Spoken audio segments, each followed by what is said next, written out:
लोकसभा के चुनाव के बिगुल बज जाने के बाद सभी पार्टी के पदाधिकारियों ने अपने अपने उम्मीदवारों को मजबूत करने के लिए विभिन्न तरीके के कार्यक्रमों का आयोजन करने का शुरुआत कर दिया है। ऐसे में हम आपको ले चलते हैं भिवंडी के ओसवाल सभा भवन में, जहां पर विशेष तौर पर आपको बता दें कि भाजपा, शिवसेना, आरपीआई, श्रमजीवी संगठन महायुति के पदाधिकारी कार्यकर्ताओं का विशेष तौर पर एक मिलन के कार्यक्रम का आयोजन किया गया, जिसमें हम आपको बता दें कि भिवंडी लोकसभा भाजपा के उम्मीदवार, महायुति के उम्मीदवार कपिल पाटिल को किस तरह इस चुनाव में मजबूत किया जाए। इस बैठक में विशेष तौर पर थाने जिला के पालक मंत्री एकनाथ शिंदे ने इस सभा को संबोधित किया।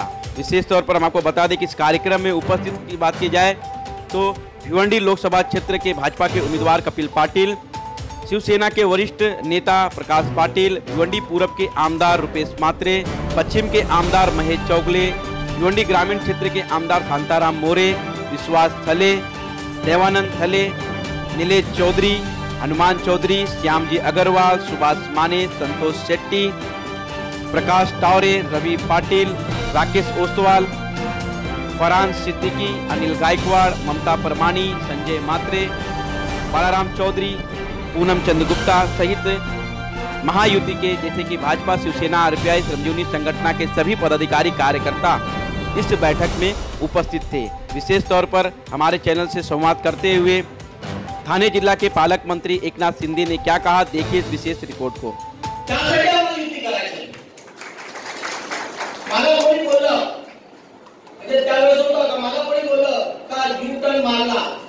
बोलतो मी यू टर्न मारीन, वाय टर्न मारीन, झेड टर्न मारीन, पण माझ्या धर्माच्या सगळ्या लोकांचं चांगलं होत असेल तर मी कुठला पण टर्न मारीन।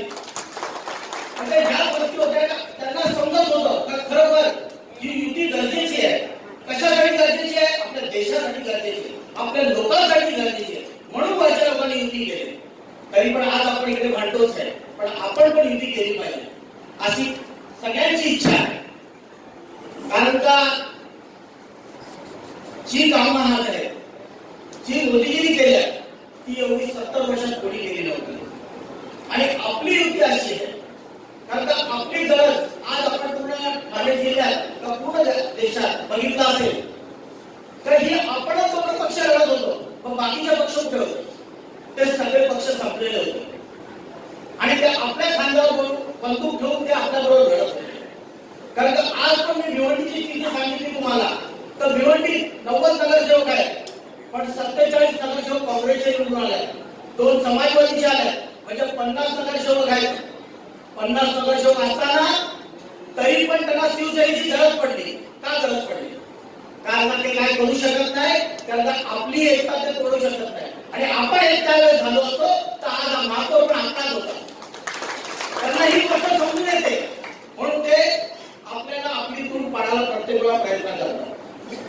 कारण तर मोदीजीने आज चांगल्या चांगल्या योजना काढल्या, आपण लोकांकडे पोहोचले पाहिजे, त्यांचे विचार चांगले। आज 70 वर्ष झाले, आज शौचालय लोकांकडे नव्हते, पण त्या मोदीजीने या छोट्या गोष्टीकडे लक्ष दिले। शौचालय आज प्रत्येक घरी शौचालय करण्याचा प्रयत्न केला। ह्या जे आपल्या माता भगिनी होत्या ते चुलीवर अन्न शिकवत होते, त्यामुळे काही रोग होते, टीबी होणार, हे होतं, ते सगळ्यांना ते मोदीजींच्या लक्षात आलं।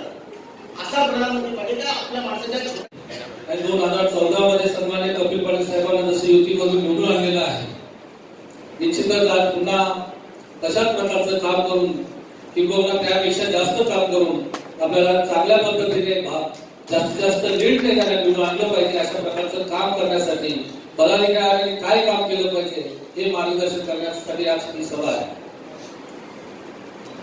खरं तर सन्माननीय आपले जे नगरसेवक आहेत त्यांनी केलेली चांगली कामं आहेत, ग्रामपंचायतीचे सरपंच आहेत त्यांनी केलेली चांगली कामं आहेत, जिल्हा परिषदेचे सन्माननीय सदस्य आहेत, पंचायत समितीचे सदस्य आहेत त्यांनी केलेली चांगली कामं आहेत, सन्माननीय आमदारांनी केलेली चांगली कामं आहेत, सन्माननीय खासदारांनी केलेली कामं आहेत। या कामांचा लेखाजोखा आपण जर पाहिला तर समोरच्या विरोधकांना सांगण्यासाठी काही काम शिल्लक राहिलेले नाही, अशा प्रकारची कामं आहेत। सन्माननीय खासदारांनी केंद्रातून आलेली कामं असतील, आम्ही आमदार जे आहोत स्टेट गव्हर्नमेंटचे, राज्य सरकारच्या जेवढ्या योजना आहेत त्यांच्यामधून आणलेली कामं असतील, जिल्हा परिषदेच्या सन्माननीय पदाधिकारी सदस्यांनी जिल्हा परिषदेतून केलेली कामं असतील, ही संपूर्ण कामं जी आहेत आपल्या ह्या युतीच्या सर्व पदाधिकाऱ्यांनी कार्यकर्त्यांनी त्या ठिकाणी प्रयत्न करून पाठपुरावा करून आणलेली आणि केलेली कामं आहेत आणि म्हणून आपण कामाच्या जोरावर विकासाच्या जोरावर निश्चितपणे लोकांसमोर जाऊ शकतो आणि लोकांकडून चांगल्या चांगल्या मताची अपेक्षा करू शकतो. म्हणजे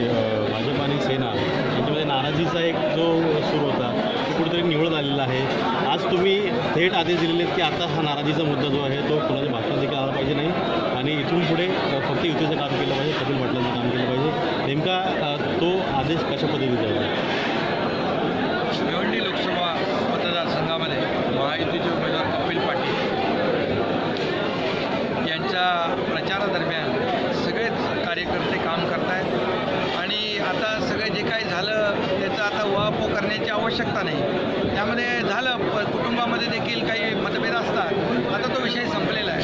शिवसैनिक हा पक्षप्रमुखांच्या आणि पक्षाच्या आदेशांना चालणारा पक्ष आहे आणि कार्यकर्ता आहे. त्यामुळे या ठिकाणी भिवंडी लोकसभेमध्ये शिवसैनिक हा मनापासून 29 तारखेपर्यंत फक्त आणि फक्त कपिल पाटील यांचंच काम करणार, यामध्ये कुणी शंका घेण्याचं कारण नाही आणि ती जबाबदारी आमच्या सगळ्यांची.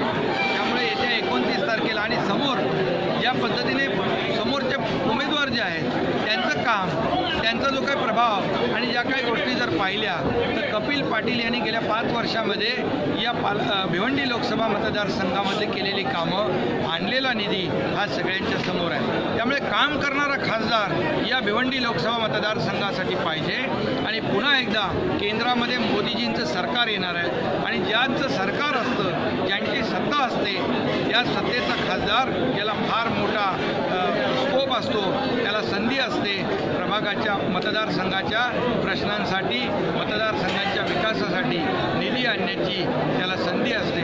त्यामुळे जनता सुज्ञ आहे. या ठिकाणी लोकांना काम पाहिजे, या ठिकाणी लोकांना विकास पाहिजे आणि विकास करणारा खासदार म्हणून कपिल पाटील यांना प्रचंड मताधिक्याने मतदार विजयी करतील या बाबतीमध्ये माझ्या मनात. समोरच्या पक्षाकडे 9 दिवस, समोरच्या पक्ष 9 दिवस AB फॉर्म दिला गेला नव्हता. समोरचा पक्ष संपलेला आहे, काँग्रेस पक्ष संपलेला आहे, त्यांचं भवितव्य नाही आहे. त्यामुळे युतीला मतदान करा, मोदींना पंतप्रधान करा, आपल्या भाषणातले मुद्दे होते.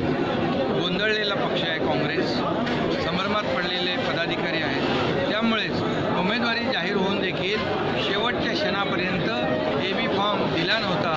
यावरून चित्र स्पष्ट आहे की या ठिकाणी प्रचंड मोठी त्या पक्षामध्ये संभ्रमावस्था आहे, गोंधळलेला पक्ष आहे, कार्यकर्ते एकमेकाच्या विरोधामध्ये आहेत. त्यामुळे नक्की या सगळ्या बाबींचा कपिल पाटील यांच्या विजयावर मोठा परिणाम होईल आणि त्यांचं मताधिक्य वाढेल.